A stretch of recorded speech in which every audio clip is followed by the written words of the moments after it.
Another Sunday after another tough European week, but in the end, another satisfactory victory. Yeah, it's a great win. It's a good win. You know, it was our game in hand. It's really important that we won the game.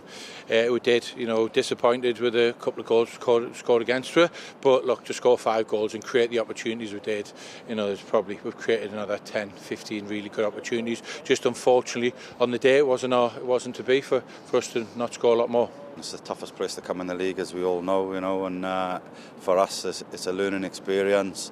I think we have to be a bit thankful to Willing goals that he's kept the scoreline down, but it's ticked off. We move on. We've had 3 points out of TNS this year, so we're really pleased with where we are with it all. You're here on loan from Bradford City for the season, of course, and you seem to be enjoying your time here. Yeah, no, I'm enjoying it. I'm happy to be here, scoring goals, playing football, enjoying it. That's why I play football.